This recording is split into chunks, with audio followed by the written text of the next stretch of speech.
From the Coliseum in Los Angeles, it's the Los Angeles Raiders and Seattle Seahawks. The AFC Championship playoffs for your enjoyment this afternoon. Pete Gross with Steve Rabel with welcome to our broadcast as the Seahawks riding a wave of emotion with victories last week against Miami and the previous week against the Denver Broncos. Take on the Raiders this afternoon. A sellout crowd on hand. The weather a little bit on the overcast side as we get set for the kickoff.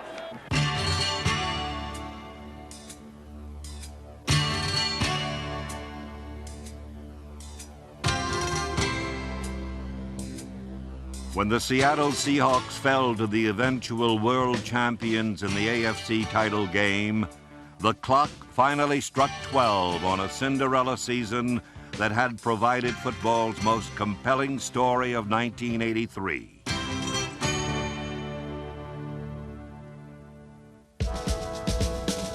Since their creation, the Seahawks had been the team born on the wrong side of the tracks. The neglected stepchild of the NFL, tucked away in the Pacific Northwest, largely ignored by the rest of the country, the Seahawks were rarely regarded as anything more than a curiosity.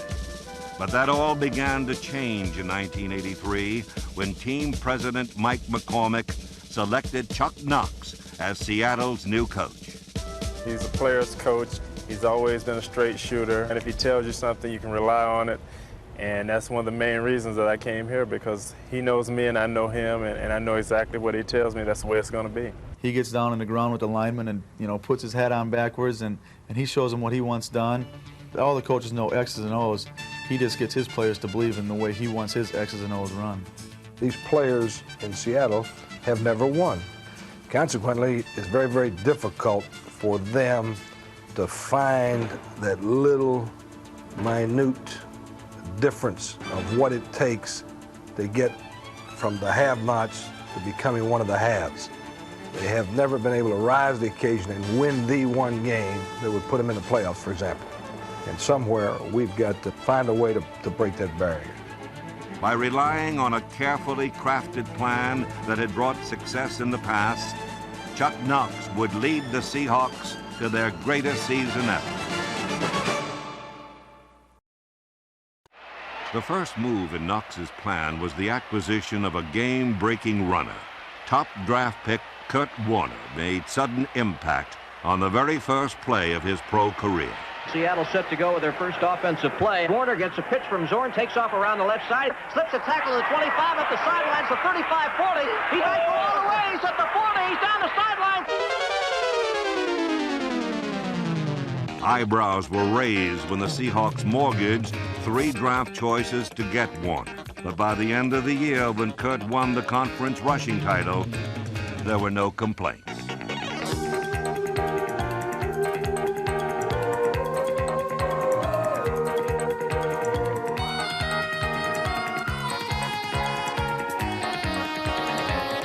The rookie from Penn State gave the Seahawks their best breakaway threat in club history.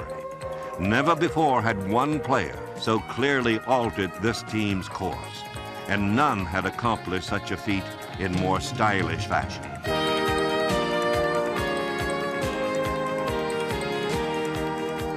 Well, he's clearly the best running back I've ever been around. He's got speed, he has tremendous balance. It makes the offensive line play a lot easier because he can set up a block so well. I can do a lot of things to help this team because I'm used in a lot of different situations. I'm not exactly crazy about my own running style. I mean, I like to do it like someone else, but I don't do it like someone else. I do it like myself. All I know is that I get the ball, I look for daylight, and when it's there, I try to break for it as fast as I can. With the emergence of Warner, the one-time pass-happy Seahawks were now among the league's running elite. So much so that the fans called Knox's new-look offense ground chuck.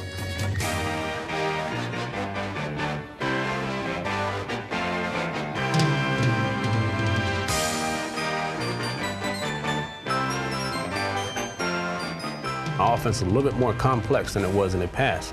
People can't come in now and say, hey, if we shut down Largent, then the Seahawks are doomed. Now they have to contend with Curt Warner. With the AFC Rookie of the Year running in overdrive, the first phase of Knox's plan was complete. Now it was time to place some battle-tested faces next to young Curt Warner in the team portrait.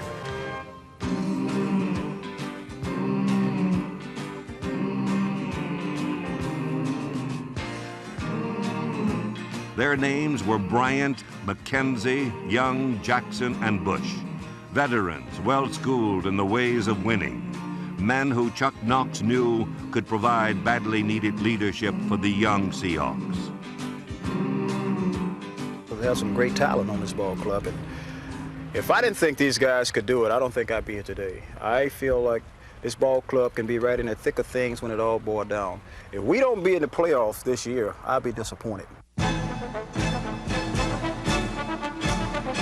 The Seahawks faced the league's toughest schedule, and a postseason berth seemed but a distant dream.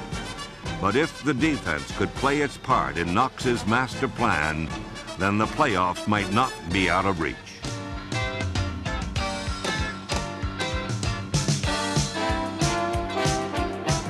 With a front wall of Jeff Bryant, Joe Nash, and Jacob Green, and a swarming group of defenders behind them, the Seahawk defense became a Chuck Knox defense of tough and talented tacklers.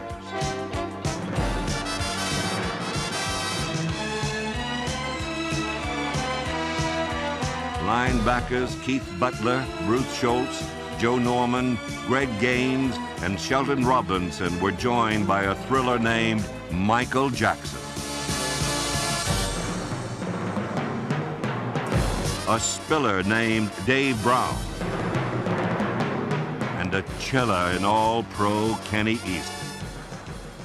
Well, I'm vicious, no doubt about it. I play the game in a vicious manner. I'm not out there to hurt anyone, but my game is an aggressive type of game. And I think one thing that Chuck said early in the year, he said you have to remember the things that got you to this point. Play hard and hit people hard and make things happen on defense. Create turnovers so that we can give the ball to our offense.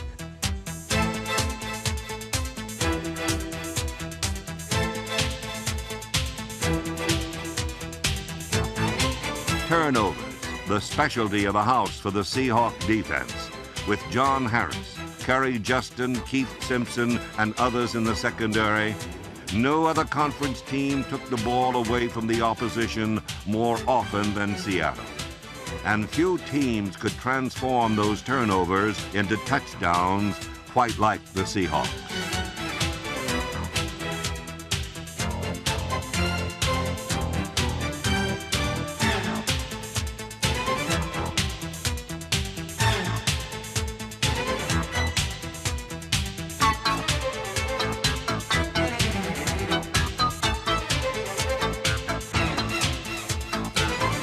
Knox and his staff built a defense that was not always airtight, but the unit always had larceny in its heart.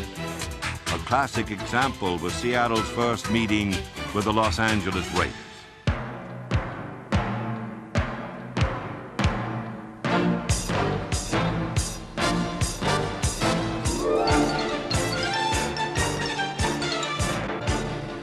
The Seahawks recorded 8 quarterback sacks and forced 8 turnovers as well, as the team bullied its way to one of the season's most critical victories. Plunkett, a deep drop to pass. He starts to pass. His arm comes forward. It's fumbled. Picked up by Robinson at the 8-yard line. He's heading for the end zone. Touchdown, Seahawks! On offense, quarterback Jim Zorn improvised a scrambling touchdown run from a broken pass play. And then the league's premier special teams sewed up the victory for good. Paul Johns, the deep man. Here's Guy getting the kick away, way up in the air. Johns runs up. He grabs it at the 25, takes off to his right to the 30, finds the avenue, 35 up to the 40, shoots through to the midfield area, foot race down to the end zone. Johns is on his way. Johns down the left side. Goodbye, L.A. Touchdown, Seahawks. In 1983, the Seahawks became only the second team ever to lead the league in both punt and kickoff coverage in the same season. And return man Zachary Dixon earned another distinction with the first kickoff return for a touchdown in franchise history. Seattle's special teams, as always, were full of surprises, helping to put the final touches on the Knox blueprint. At mid-season, the Seahawks' record was 4-4. Ahead lay a stretch run that would propel the team into the rarefied atmosphere of playoff contention. In the 10th week of the season, backup quarterback Dave Krieg was handed the starting job. He responded by leading the Seahawks to their second consecutive win against the Raiders, while confirming Chuck Knox's belief in Krieg's abilities. He has some great qualities. One, he's got a strong arm. Two, he's got great vision. He can see the field. Three, he's got a certain charisma in the huddle. He's kind of a street fighter guy. He's an unselfish guy that the team rallies around. He's young. He needs maturity that comes with playing. But I think he's got all the qualities to be an excellent quarterback. He had played collegiate football at a school that no longer even exists, but tiny Milton College would be hard-pressed to find a better standard-bearer than David Krieg. Krieg made mistakes, but he also won ball games. And by season's end, he ranked as the #2 passer in the conference. Krieg consistently found pass targets Charlie Young, Paul Johns, and Byron Walker. But his most impressive accomplishment was his ability to successfully lead a team that was still searching for its own identity. I'm just intense and try and call the play right and make sure everybody believes in the play. Even if I don't know what I'm doing, I'm not going to let them know that. I'm going to fool them somehow, you know, and convince them that the play is going to be a good play, and I'm generating some excitement. That's the way I try to be intense. I get caught up in the game. I just like to have fun out there. Seahawk football became fun football in 1983, and no one appreciated this break from the past more than the team's finest player. For 7 years, wide receiver Steve Largent maintained a level of excellence even as the Seahawks struggled. But in the warm glow of the '83 season, Largent's talents were now blending with the excitement of the championship chase. Within such a framework, Largent etched a masterpiece performance of both substance and style. With only a few weeks remaining, Largent and the Seahawks were closing in on a winning record if they could take a series of late-season games.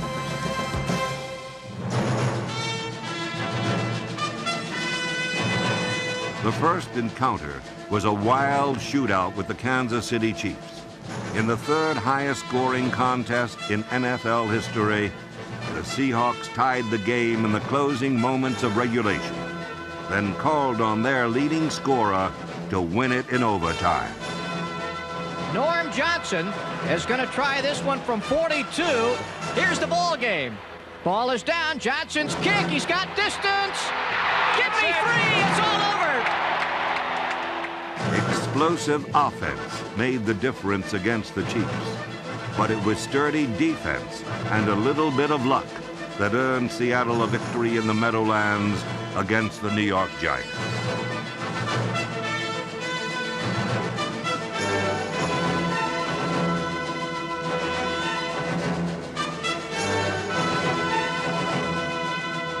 Now, for the first time in their history, the Seahawks controlled their own destiny. A win in the season's final week would send them soaring into the playoffs. The Kingdome faithful rolled out the wave as Pacific Northwest fans from Anchorage to Yakima and Vancouver to Boise cheered on North America's team. You just fired up in there, take everything you can, wash it back. He looking for it. He looking for it. You all right, bud? That's the way to come. Heck of a heat, good heat. Keep coming, keep coming. Hey, we just started, baby.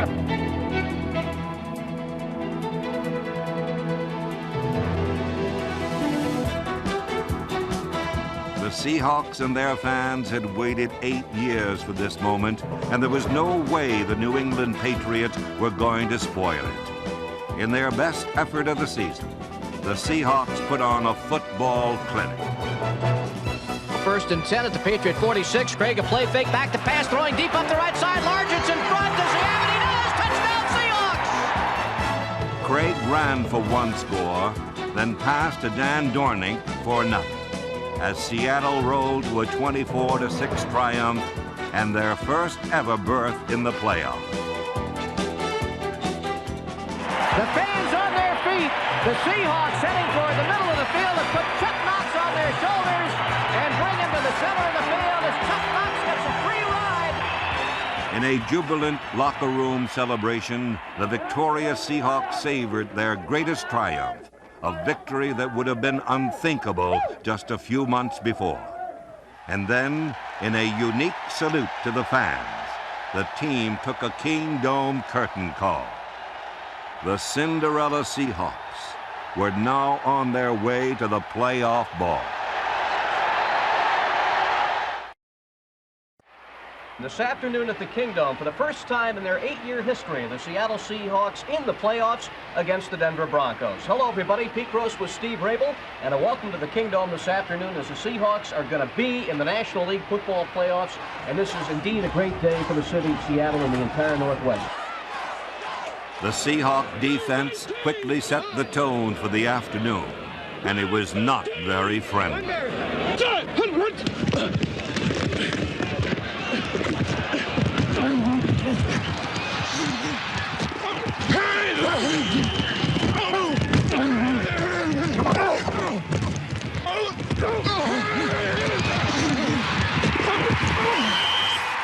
While Denver was held to a single touchdown, quarterback Dave Krieg pitched a perfect game. Back to pass goes Krieg. Couple of steps back. Lost one in the end zone. Touchdown Seahawks to Largent. Back set behind Krieg is back to pass. He's looking for Largent. Gets chased out of the pocket to his right. Now comes back left. Has a look in the end zone at the 15. Throws in the end zone. Touchdown Seahawks. Pete Metzelaars, the tight end. Paul Johns wide left. Largent to the right. Krieg off a play fake is back. He throws one toward the end zone. Touchdown to Johns. You can pack your bags for Miami. The Seahawks are heading to the Southland next week to play the Dolphins. It is all over here. The victory over Denver was not a surprise, but now the Seahawks faced a tougher challenge. In Miami's Orange Bowl, the experts predicted a Seahawk defeat at the hands of the defending AFC champion Dolphins. The fairy tale had gone on long enough. It was time for a return to reality. But Seattle knew that in all good fairy tales, miracles can happen. We're going to challenge them. Everybody's got to give everything they got. No offsides, run like hell. We got to set the pace. Right? Here we go. If Seattle were to spring an upset, they would have to control the combat zone on the line of scrimmage.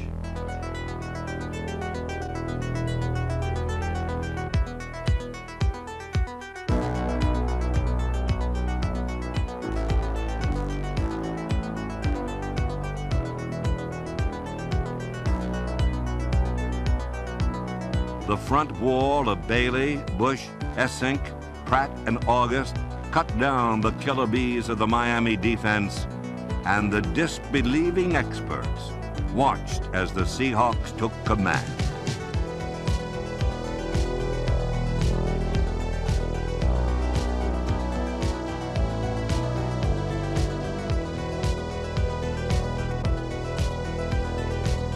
Touchdowns by Curt Warner and Cullen Bryant forged a 17-13 fourth quarter lead. And with only a few minutes remaining, the Seahawks were on the verge of the year's biggest upset.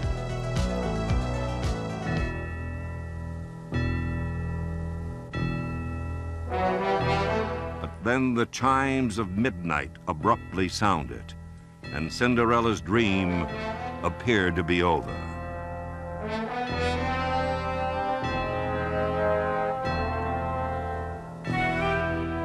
Seattle's only mistake of the afternoon cost them the lead, and now only a precious few moments remained. Was there enough time for one more miracle? This is the entire season now resting on this next drive. Now let's see if this interception has affected him. I don't think it will. I think Krieg and the entire Seahawk offense are going to come out and move the ball down the field. Let's see what happens. In a drive that will occupy a permanent place in Seahawk history, Dave Krieg and Steve Largent combined on two remarkable plays that put Seattle in position to make their fairy tale come true. Seahawks trail the Dolphins 20-17. Krieg looks over the defense, pitches to Warner. He takes off around the right side. He's at the 5. Touchdown, Seahawks!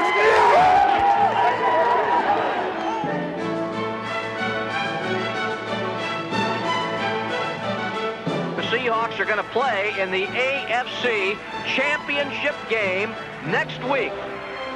Hard to believe. Did you ever think you'd hear yourself say that? On a rainy Miami afternoon, Seattle's football franchise was no longer the league's forgotten orphan.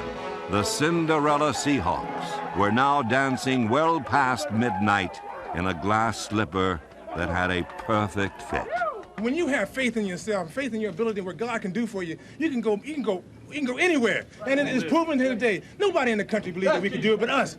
But us. Let me tell you something. One great battling job. I tell you what. Hey, hip hip hooray! Hip hip hooray! Hip hip hooray! It's been a while since I've gotten one of these, and I know for our football team in particular. And we just like to, on behalf of the players on this football team, Chuck, we'd like to recognize you, give you the game call. Chop!